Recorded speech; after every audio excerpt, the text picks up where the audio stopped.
लोकसभा चुनाव 2024 और संसदीय क्षेत्र डुमरियागंज के संबंध में यक्ष प्रश्न एक बार फिर सवाल करने को हमारे पीछे जो दिखाई दे रहे हैं वे स्वर्गीय सुरेंद्र सिंह गुरुजी के बड़े पुत्र केपी सिंह कृष्ण प्रताप सिंह। इन्हें संस्कार मिला है समाजवाद का, समाजवादी विचारधारा का अपने स्वर्गीय पिताजी से। लेकिन ये भारतीय जनता पार्टी, तमाम सारे सवाल इनसे करेंगे हम और इन्हीं से उत्तर लेंगे अपने सवाल का। आइए सवाल शुरू करते हैं। केपी सिंह जी, आप भारतीय जनता पार्टी से हैं? हाँ। तब जबकि वर्ष 2024 का लोकसभा चुनाव एकदम नज़दीक आ गया है, चुनाव आचार संहिता कब लागू हो जाए कुछ कहा नहीं जा सकता। अंगुलियों पे गिनती के दिन शेष हैं आचार संहिता लागू होने के। भारतीय जनता पार्टी ने पूर्वी उत्तर प्रदेश के डुमरियागंज संसदीय क्षेत्र से जगदम्बिका पाल को फिर टिकट दिया है। पाल जी के बारे में आप कुछ कहें। जगदम्बिका पाल सांसद के रूप में सुलभ व्यक्ति है। जनता के सुख दुख में सम्मिलित होना, सुबह से लेकर रात भर लोगों के बीच में जाना, उनके शादी ब्याह दुख सुख में सम्मिलित होना, लगे रहते हैं। और निश्चित रूप से जगदम्बिका पाल अपने राजनीतिक गतिविधियों की सक्रियता के कारण इस बार भी लोकसभा चुनाव में पिछले बार से अधिक मतों से विजयी होकर जाएंगे। ये चुनाव से पहले, तब जबकि अन्य पार्टियों के प्रत्याशी अभी नहीं उतरे मैदान में, आपका दावा, इस दावे में कितना दम समझा जाए? 100%। कहीं आप अंधभक्त तो नहीं जगदम्बिका पाल जी के? जिस तरह से आप दावा कर रहे हैं उसको देखते हुए ऐसा लगता है। व्यक्तिगत रूप से आप मुझे बचपन से ही जानते हैं, मैं अंधभक्त तो भगवान का नहीं हूँ, व्यक्ति का तो हो ही नहीं सकता। ये पाल जी के 15 साल सांसद के रूप में डुमरियागंज से, 5 साल कांग्रेस से और 10 साल भारतीय जनता पार्टी से। कांग्रेस के शासनकाल की बात छोड़ दें, इनके संसदीय समय को छोड़ दें, 10 साल की बात करते हैं, इसकी समीक्षा करें अगर, तो पाल जी का जो सांसद निधि का कार्य रहा है, सांसद निधि से कराए गए कार्यों का सिलापट नहीं दिखता। इसके बारे में कुछ कहेंगे आप? काम इनके कहाँ दिख रहे हैं और दिखना चाहिए कि नहीं दिखना चाहिए? भारतीय जनता पार्टी अब सारा आंकड़ा तो लेकर नहीं बैठा हूँ, लेकिन कुछ जगह बता दूंगा, जहाँ जाकर देख लीजिए। सांसद निधि से कराए गए का ही। हाँ, बताइए। चले जाइए आप सेवरा गांव में, चले जाइए आप केंद्रीय विद्यालय में। केंद्रीय विद्यालय से क्या मतलब है? केंद्रीय विद्यालय तो केंद्रीय सरकार की व्यवस्था, उसमें आप उनके नाम को क्यों घुसे रहे हैं? बात सुनिए। केंद्रीय विद्यालय में यहाँ बैठने के लिए बच्चों को कुर्सी मेज नहीं था, कुर्सी मेज देने का काम किया। यहाँ के जीआईसी इंटर कॉलेज के बच्चे जमीन पर बैठते थे, उनको कुर्सी मेज देने का काम किया। और तमाम जगहों पर सीसी रोड और देने का काम किया जगदम्बिका पाल ने। ये तो विरोधियों द्वारा उड़ाया गया है कि सांसद ने वो स्कूलों में सीसी रोड का जरा ये कहीं से 5 काम ऐसे गिना दीजिए जो कि सांसद निश्चय हुआ हो। 5 काम लोकेशन एग्जैक्ट तो नहीं याद है, लेकिन मैं आपको ग्राम सभाओं का नाम बता दूंगा, जाकर देख लीजिए आप। ग्राम सभा ही बता दीजिए। पहले आप व्यक्ति ऐसे हैं जो कि इस बात की जानकारी दे रहे हैं यह अच्छा प्रश्न को कि सांसद निधि से जगदम्बिका पाल जी के द्वारा कराए गए कार्यों का शिलापट देखने को मिलेगा, जिससे हम जान सकें कि उनके द्वारा उनके निधि से कराए गए कार्य हैं। 5 काम गिना दीजिए 10 सालों में 5 काम ऐसा जो कि सांसद निधि से हुआ हो। आप जहाँ आप बैठे हैं यहीं चले जाइए। पीपीएस स्कूल के बगल से एक सीसी रोड बनी हुई है जो सांसद से बनी है। सेवरा गांव का बता दिया आपको। शिलापट देखने को मिलेगा? अब शिलापट है कि नहीं है, लेकिन नहीं, सवाल ये उठता है कि जिस काम को हम सांसद निधि का मान के चले आपके अनुसार, तो उसकी प्रमाणिकता क्या है? कैसे हम माने कि काम उनके द्वारा, और शिलापट लग क्यों नहीं रहा है? शिलापट कार्यदायी संस्था ग्राम पंचायत में कार्य होते हैं तो उसके शिलापट लगते हैं, विधायक के कार्य होते हैं, विधायक निश्चित तो उसके शिलापट होते हैं। शिलापट कोई मानक नहीं है कि हम शिलापट भी कोई जनप्रतिनिधि लगाओ तो मान लिया जाए कि वो काम कर रहा है। नहीं, सवाल देखिए, सवाल यहाँ यह नहीं है, सवाल यह है जनता कैसे जाने कि हमारे प्रतिनिधि, हमारे सांसद जी के निधि से ये काम हुआ है। जनता को जानने की जरूरत है और जनता को जनाने की जरूरत है। उनकी जिम्मेदारी है कि नहीं, जो प्रतिनिधि हैं, अगर चाहे विधायक हो चाहे सांसद हो या कोई और। जहाँ भी काम होता है जनता आज की इतनी जागरूक हो, जान जाती है कि किस विभाग से किस निधि से काम हो रहा है, और जहाँ भी काम हो जनता जानती है। जनता अगर जानती नहीं तो 15 सालों से लगातार उनको सांसद बना के नहीं रखती। डुमरियागंज का रिकॉर्ड रहा है कि 2 बार से लेकर तीसरी बार कोई यहाँ से सांसद नहीं हुआ है। 1900 क्या ये माना जाए 2 बार जो जगदम्बिका पाल जी सांसद के रूप में विजयी हुए, जीते, अपने व्यक्तित्व के बल पर जीते, या मोदी जी ने जो कुछ तत्कालीन राजनीतिक छब बनाई उसके आधार पर? देखिए, लोकसभा का चुनाव हो चाहे उत्तर विधानसभा का चुनाव हो,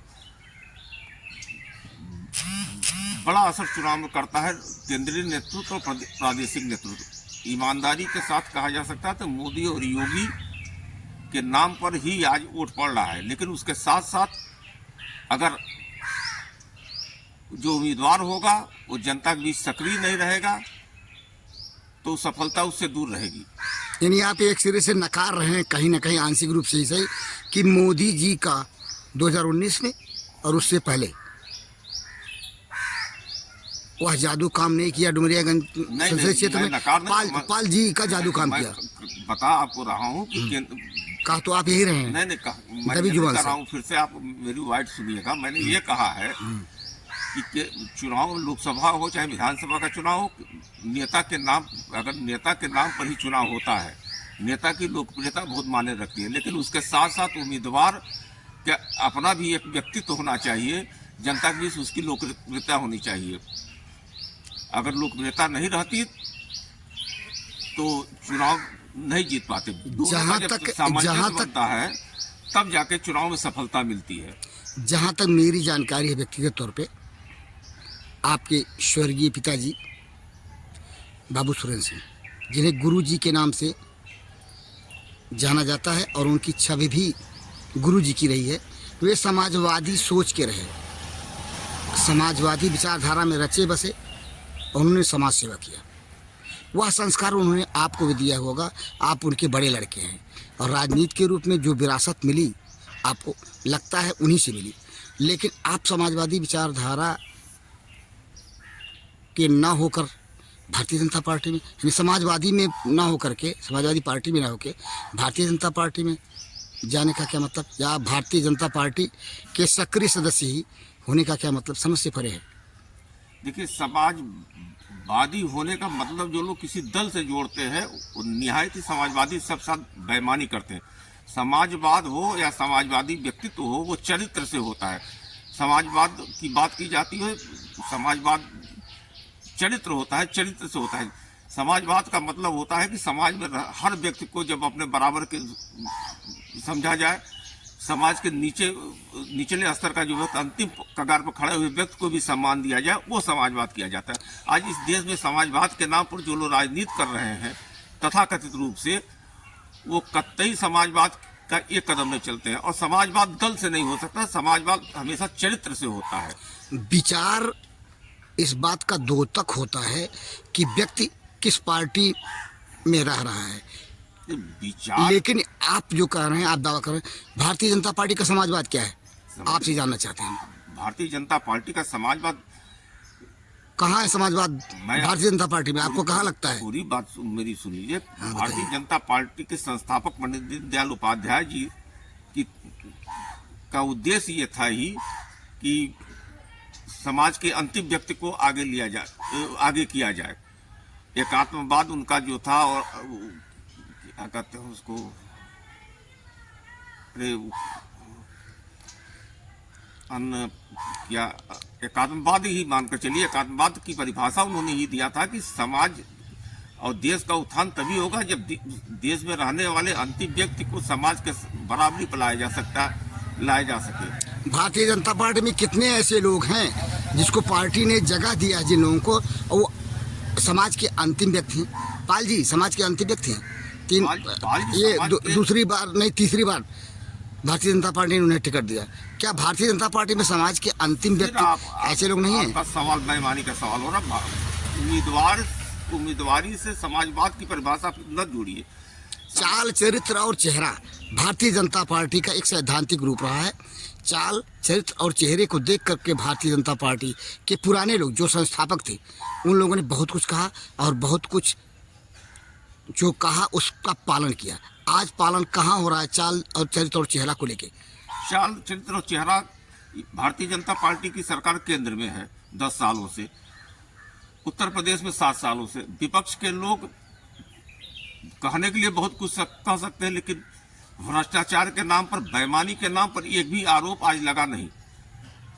उसके पहले यूपीए की सरकार थी, आपको जानकारी होगी, यूपीए की सरकार में ही सुप्रीम कोर्ट ने संज्ञान में लेकर यूपीए सरकार के ही में यूपीए सरकार के नेताओं के खिलाफ 40 भ्रष्टाचार का मुकदमा कायम किया था। ये आज जो भ्रष्टाचार, भारतीय जनता पार्टी में जो लोग आ जाते हैं, भारतीय जनता पार्टी के शरण में अन्य पार्टियों से जो लोग आ जाते हैं, उनका भ्रष्टाचार, उन पे ईडी नहीं काम करती। दर्जनों उदाहरण ऐसे हैं, ईडी उन पर काम करती है कथित रूप से जो लोग अन्य पार्टियों में भ्रष्टाचार किए होते हैं। क्या भारतीय जनता पार्टी में आने के बाद वो भ्रष्ट लोग जिसको पार्टी पानी पी पी करके पार्टी में नहीं आने से पहले तमाम सारे भ्रष्टाचार को गिनाती रही, वो धुल गए? भ्रष्टाचार जो आरोप उन पर लगा, वो लोग पार्टी में आने के बाद क्या भ्रष्ट नहीं रह गए? या जो उन्होंने भ्रष्टाचार किया था उस पर कार्रवाई किया पार्टी ने? जितने लोगों के खिलाफ ईडी या सीबीआई की कार्रवाई चल रही हो या इनकम टैक्स की कार्रवाई चल रही हो, जो भारतीय जनता पार्टी में शामिल हुए हैं, विपक्ष का एक भी नेता ये साबित कर दे कि उनकी फाइलें बंद कर दी है सरकार ने, तब माना जाएगा। और चलिए मान लिया जाए कि वो भारतीय जनता पार्टी शिथिलता बरत रही है, लेकिन विपक्ष का भी दायित्व होता है अगर उनके खिलाफ सरकार शिथिलता बरत रही है। जैसे यूपीए की सरकार में भारतीय जनता पार्टी के बहुत से नेताओं ने जब सरकार उनकी बात नहीं मानती थी, सुप्रीम कोर्ट में गए और सुप्रीम कोर्ट से जांच कराने का आदेश किया। आज विपक्ष भी, अगर विपक्ष को लगता है तो जाए, कोर्ट इस देश में है और कोर्ट के माध्यम से उनके खिलाफ जांच करा सकता है। चलिए, आपने कोर्ट के हवाले बात को रख दिया। ब्रजभूषण शरण सिंह जो कैसरगंज से लोकसभा क्षेत्र के सांसद रहे हैं, उनके चाल, चरित्र और चेहरा के बारे में आप क्या कहेंगे? व्यक्तिगत रूप से मैं ब्रजभूषण शरण सिंह को मैं बहुत छोटा था तब से जानता हूँ। जो आरोप खिलाड़ियों को लेकर, महिला खिलाड़ियों को लेकर यौन शोषण के लगे, उसमें क्या कहेंगे आप? बात मेरी सुन लीजिए, क्योंकि मामला कोर्ट में बहुत कुछ नहीं कहा जा सकता, लेकिन इतना मैं दावे के साथ कह सकता हूँ, ब्रजभूषण शरण सिंह के ऊपर सारे आरोप लग सकते हैं, लेकिन चरित्रहीनता का आरोप नहीं लगा सकता है। ये जो भी तो आरोप क्या जो आरोप महिला खिलाड़ियों के द्वारा लगे, अंतर्राष्ट्रीय महिला खिलाड़ियाँ थी, वो गलत है आपके अनुसार? निश्चित रूप से वो पूरा आंदोलन महिला खिलाड़ियों को राजनीतिक आंदोलन था। ये आरोप अब कोर्ट का मामला, कोर्ट से फैसला आएगा। नहीं तो नहीं, जो स्थिति थी उस स्थिति में गिरफ्तारी हो जाती, कौन सा बड़ा पहाड़ उठ जाता, कानून का पालन होता। जो आरोप उन पे लगे थे उसमें गिरफ्तारी होता है ना, गिरफ्तारी क्यों नहीं हुई? क्या ये माना जाए पार्टी, भारतीय जनता पार्टी उस समय उनका पक्षपात नहीं कर रही थी? नहीं, दिल्ली पुलिस के खिलाफ लोग कोर्ट में गए, कोर्ट ने गिरफ्तारी देने, इतना शीशा लेकर पार्टी ने, भारतीय जनता पार्टी ने इतनी अपनी दुर्गत क्यों कराई उनको लेकर के? दुर्गत नहीं हुई, किसी का शोर मचाने से किसी की दुर्गत नहीं होती है। नेताजी आप बताएं, अभी एक सामान्य परिवार का कोई व्यक्ति पास्को का आरोपी साबित हो जाए, पुलिस उसे गिरफ्तार करेगी या उसके आरोपी इंतजार करेगी कि अपराध साबित हो जाए तब? आरोप साबित करना कोर्ट का काम है। तो कम से कम नहीं, कोई बात नहीं, जो चार्जेस थे उसके अनुसार जो भी सिस्टम है कानूनी प्रक्रिया को पूरी करने का, दिल्ली पुलिस ने क्यों नहीं किया?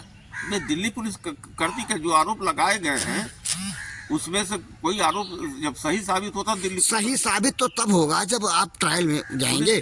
ट्रायल, अब ट्रायल होने के बाद उनके लिए कानून बना।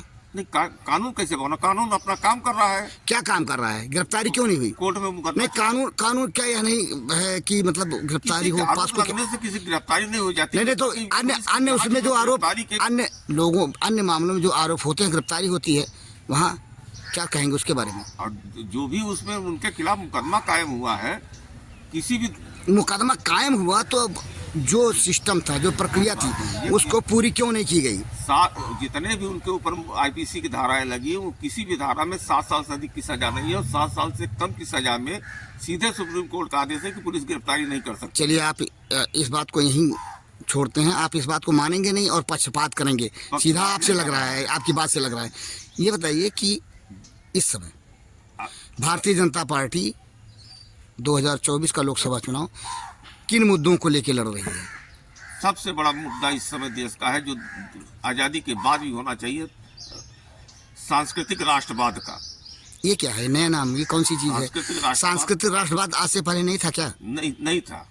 भारतीय जनता पार्टी लेके आई है। बिल्कुल लेकर आई है, और मोदी सरकार में इस देश के लोगों ने समझा है कि सांस्कृतिक राष्ट्रवाद क्या होता है। इस देश की संस्कृति, इस देश की परंपराओं को खत्म करने का काम कांग्रेस की सरकारों ने किया था, जिसको मोदी जी ने फिर दोबारा लाने का काम किया। उसके साथ साथ हिंदुस्तान के अंदर अगर एक दिन में 37 किलोमीटर हाईवे की सड़कें बन रही हैं, तो मोदी सरकार की जो सड़कें पिछले सरकारों में 7 किलोमीटर बनती थी, या 37 किलोमीटर बन रही है, ये विकास का उदाहरण। चलिए, सड़कों की बात को आपने छेड़ा तो अच्छा किया, याद दिला दिया ये अच्छे प्रश्न को।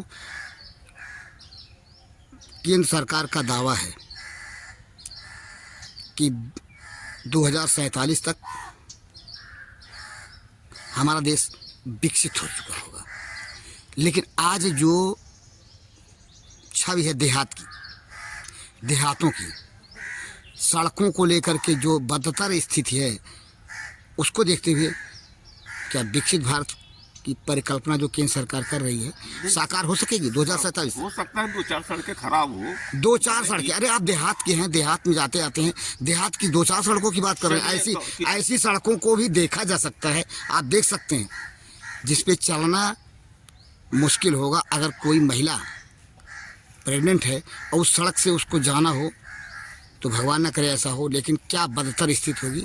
कल्पना से ही पता चलता है कि विकसित भारत की नंगी तस्वीर क्या है, नंगा सच क्या है। मैं ये नहीं कह रहा हूँ कि सारी सड़कें सही हैं, लेकिन हो सकता है तो क्यों नहीं? मैंने सड़क बिजली पानी ये सतत प्रक्रिया बनती है, खराब होती है। हो सकता है कुछ सड़कें खराब हो गई हो, लेकिन ये भी आप कह सकते हैं, आप भी कह सकते हैं कि 2017 के बाद से उत्तर प्रदेश की ग्रामीण सड़कों की स्थिति बहुत ज्यादा सुधार हुआ है। इससे आप भी नकार नहीं सकते हैं। यानी उसी पे हम संतोष कर लें, बस 2047 में हमारा देश विकसित हो जाएगा। सतत प्रक्रिया है, तो सड़कें बनती है, खराब हो जाती हैं, काम उस पर होगा। विकसित भारत के कार्यक्रम को लेकर के केंद्र सरकार ने 2 महीनों तक जिस तरह से धमाचौकड़ी मचाई, और सरकार का उद्देश्य था कि सरकार की जो योजनाएं हैं व्यक्ति के निचले पायदान के व्यक्ति तक पहुंच चुके, समाज के निचले पायदान के व्यक्ति तक पहुंच चुके। सच्चाई क्या है, नंगा सच क्या है? केंद्र सरकार की जो योजना है निचले पायदान के व्यक्ति तक पहुंचने का, आप आवास योजना देख लीजिए, आप उज्ज्वला गैस योजना देख लीजिए, आप किसान निधि देख लीजिए, सीधे सीधे लाभार्थी के खाते में पैसा आ रहा है, और समाज के निचले पायदान पे जो आदमी खड़ा था उसका लाभ वो सीधे पा रहा है। प्रधानमंत्री आवास योजना, आप किसी गांव में चले जाइए और एक सर्वे कर लीजिए, कितने पात्र ऐसे हैं जिनको आवास मिला और कितने अपात्र ऐसे हैं जिनको आवास मिला। एक गांव का सर्वे देख करके आप जिस क्या गांव को आप छाड़ लीजिए, उस गांव में आपको लेकर चल रहा हूँ। हो सकता है विसंगति, एक आवास का विसंगति लोग पा गए हों, लेकिन अधिक से अधिक लोग जो पात्र हैं विकास, देखिए विकास खंड बढ़ी, जनपद सिद्धार्थनगर की एक विकास खंड है, वहाँ का एक ग्राम सभा है झरुआ। वहाँ पे 2 उदाहरण ऐसे हैं आवास किसी और के नाम से निकला और मिला, पैसा किसी और के खाते में गया। मैं एक उदाहरण दे रहा हूँ। ऐसे तमाम सारे ग्राम सभाएं ऐसी होंगी जहाँ पे पात्र व्यक्ति को आवास नहीं मिला, जो अपात्र थे उन्होंने आवास को हथिया लिया। ये है नंगा सच, ये है नंगा सच प्रधानमंत्री आवास इससे योजना। नकार नहीं रहा हूँ, ये कहा था। पशुवाड़ा की बात मैं आपको गिना रहा हूँ, मैं गांव गिना रहा हूँ, आपने कहा ना पशुवाड़ा की बात। बढ़नी विकासखंड और सोहतगढ़ विकासखंड, गांव का नाम लेना उचित नहीं होगा। अगर गांव का नाम ले लिए तो फिर भूकंप आ जाएगा जनपद के लिए, क्योंकि इन दो ग्राम सभाओं में एक ऐसे जिम्मेदार व्यक्ति हैं प्रतिनिधि के रूप में जिन्होंने खेल खेला है पशुवाड़ा कस्बे। नहीं अपने सोहतगढ़ विकासखंड का एक ग्राम सभा है जहाँ पे 1 दर्जन से अधिक पशुवाड़ा गायब है, जबकि पैसा निकल गया। चलिए, आप ऑन कैमरा नहीं कर रहे हैं, आप कैमरा बताइए, मैं उसकी जांच करा रहा हूँ, लिखकर मैं दे रहा हूँ, उसकी जांच होगी अगर इस तरह का हो कहीं भी। चलिए, कम से कम आपने चुनाव के समय में इस सच्चाई को स्वीकार किया। लेकिन आप समाजवादी सोच के हैं और समाजवादी संस्कार के हैं, जो कि गुरुजी से आपको मिला बड़े पुत्र होने के नाते। भारतीय जनता पार्टी का समाजवाद आप पंडित दीनदयाल उपाध्याय, तब जबकि भारतीय जनता पार्टी थी ही नहीं, जनसंघ से आपने जोड़ा। लेकिन तब के जनसंघ और भारतीय जनता पार्टी के शुरुआती दौर के जो सिद्धांत थे, आज क्या लगता है कितने नेता पालन कर रहे हैं? अटल बिहारी वाजपेयी ने जो भारतीय जनता पार्टी का चाल चरित्र चेहरा, तथा कथित रूप से जो समाजवाद के नाम पर दल इस देश में चल रहे हैं, डॉक्टर लोहिया, मधुनिमय, जयप्रकाश नारायण, आचार्य कृपलानी, आचार्य नरेंद्र देव कि समाजवाद का कहीं परछाई भी उनके अंदर दिखाई पड़ रही है। भारतीय जनता पार्टी, आप अपनी जहाँ है वहाँ की बात कीजिए नेताजी। नहीं, भारतीय जनता पार्टी में कितने चाल चरित्र चेहरे ऐसे हैं, 1 दर्जन गिना दीजिए जो कि चाल चरित्र चेहरा के अनुरूप आज समाज सेवा कर रहे हो। भारतीय जनता पार्टी 1 दर्जन शीर्षस्थ के लोगों की बात कर रहे हैं, ये लोकल की स्थानीय उसकी बात छोड़ दीजिए। मैं बता तो रहा हूँ, भारतीय जनता पार्टी 1 दर्जन ऐसे नाम गिना दीजिए ना नेताजी। नाम गिराने भारतीय जनता तो पार्टी का हर कार्यकर्ता, नेता की मैं बात कर रहा हूँ, जो लोग नेता के रूप में समाज सेवी होने का दावा करते हैं, शीर्षस्थ के लोगों के नाम गिना दीजिए। 1 दर्जन खाली 12 लोग भारतीय जनता पार्टी। उसमें गिराने से नहीं हो जाए, किसी नाम छूट जाएगा तो बेईमानी हो जाएगी। चलिए, आप गिना नहीं पाएंगे क्योंकि इसी नाते आप बचने का प्रयास कर रहे हैं। चलिए, आप कुछ कह सकने की इस मुद्दे, इस सवाल पे कुछ कह सकने की स्थिति नहीं है। नहीं, एकदम कहने की स्थिति नाम और भारतीय जनता पार्टी बता तो रहा हूँ, सारे कार्यकर्ता की बात नहीं कर रहा हूँ मैं। लेकर जनप्रतिनिधि जो भारतीय जनता पार्टी चुने गए, सबके सब समाज सेवा में लगे रहते हैं। चलिए, भारतीय जनता बता दीजिए, डुमरियागंज लोकसभा आपसे चलिए, आपने छेड़ा तो एक सवाल आपसे पूछ रहा हूँ। अब आपसे मेरा सवाल है, हाँ बोलिए। आप भी इसी लोकसभा के हैं। हाँ, ठीक। हाँ, हमारे ख्याल से 77-78 से आप वोटर हुए होंगे। हाँ, हुए होंगे ना। हाँ। 77 से लेके 2009 तक किसी सांसद को बता दीजिए चुनाव जीतने के बाद कभी क्षेत्र में दिखाई पड़ता था? एक नाम बता दीजिए, किसी भी दल का रहा हो। लेकिन जगदम्बिका पाल सांसद जब से हुए तब से सिद्धार्थनगर के लोगों ने जाना है कि सांसद भी कोई चुनने के बाद कोई व्यक्ति होता है जो क्षेत्र में घूमता है, समाज में घूमता है, समाज के लोगों के दुख सुख को जानता है। आपकी इस बात में सच्चाई नजर आती है, ये मैं मानता हूँ। लेकिन भारतीय जनता पार्टी डुमरियागंज लोकसभा संसदीय क्षेत्र में पार्टी के अंदर पाल जी ने सामंजस्य बनाए रखने का काम किया है, लगता है आपको? किया है। अगर किया होता तो ये बोर्ड, तमाम सारे नाम के बोर्ड टिकट मिलने से पहले जो दिखाई दे रहे हैं, तो बहुत लोग होते हैं। देखिए, टिकट तो टिकट हर दल में बहुत लोग मांगते हैं। पाएगा तो एक ही व्यक्ति, पाएगा एक ही व्यक्ति, लेकिन सामंजस्य होना चाहिए कि नहीं पार्टी के अंदर? पार्टी के लोग चुनाव देखिएगा, सारे लोग चुनाव में पार्टी के लिए काम करेंगे, दंगा पाल के लिए काम करेंगे। दीवा स्वप्न दिखा रहे हैं आप। दीवा स्वप्न सत्य है। डुमरियागंज लोकसभा क्षेत्र एक जनता को एक कार्यकर्ता भारतीय जनता पार्टी का, एक नेता जगदम्बिका पाल के लिए, कमल निशान के लिए, और दिल्ली में पुनः भारतीय जनता पार्टी कमल निशान के लिए ये मानते हैं।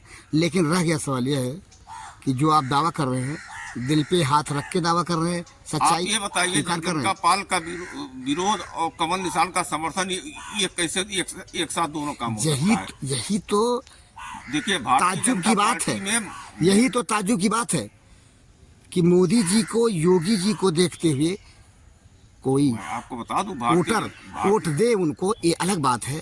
प्रत्याशी के अंदर अगर थोड़ी बहुत कमी भी है तो वह छुप जाती है। इस सच्चाई को स्वीकार कीजिए, आपको स्वीकार करना होगा। अगर स्वीकार नहीं भी करेंगे तो भी सच्चाई बदल नहीं जाएगी। इसी के साथ आपने समय दिया हमको, ये सच्चाई बहुत को बहुत धन्यवाद। आपने सुना बाबू केपी सिंह को, इन्होंने सवाल का उत्तर, जो सवाल ये अच्छे प्रश्न किए, इनसे कितनी ईमानदारी से दिया, आप खुद निर्णय करें। हम इस संबंध में कुछ कहें यह उचित नहीं होगा। बहरहाल इनसे लिए गए साक्षात्कार के साथ यह प्रश्न के लिए जनपद सिद्धार्थनगर के नगर पंचायत सोहदगढ़ के इनके आवाज़ से मैं पी पाया।